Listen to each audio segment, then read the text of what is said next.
And it really is irritating to have, in some ways, your campaign taken away from you by people sending all this stuff into your district that you would never send yourself. 2 years ago, this was the most expensive House race in Minnesota history. And when I saw that, it kind of made me want to throw up. We just found out the other day that over $600,000 in outside money is being spent on this specific House race. House members are paid $30,000 a year. There are congressional races that don't cost $600,000. And that doesn't include the money out of our campaigns. I chose to abide by our campaign finance limits because I believe that money does not deserve the place it has in politics today.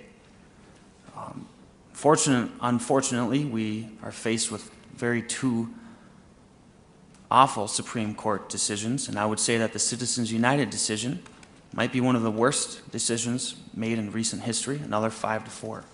We had several pieces of legislation ready to go as far as campaign finance, and we looked at that Supreme Court decision, and some of these were authored by Joy Atkins and Representative Ryan Winkler, and we knew right off the bat they would have been unconstitutional.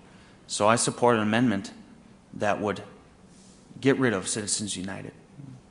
Well, I've also been dumbfounded at how much money has come into this race, but not completely, because 2 years ago we saw $350,000 spent on behalf of Mr. Dorholt, and I think it was $250,000, something like that, spent on behalf of Mr. Banyan in that race, which was the most expensive race in the state.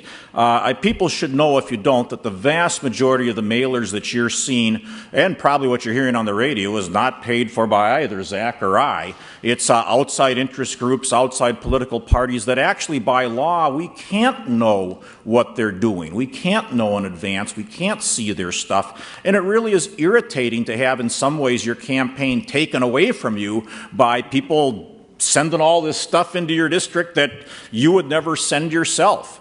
But what to do about it is hard. You know, I would be happy to decide that we each would only spend a certain amount of money if we weren't going to have all this outside money come in. But I saw money from Hollywood and New York and elsewhere come in 2 years ago, and there's been that kind of money come in against me this year too, and I guess I felt that I needed to be able to respond because I saw Mr. Banyan was not able to respond 2 years ago when he signed the subsidy limit and took the taxpayer money.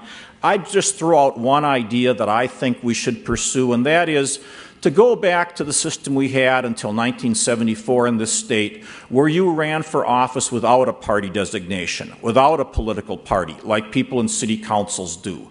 I think that that would be a good thing for a number of reasons, including the negative campaigning.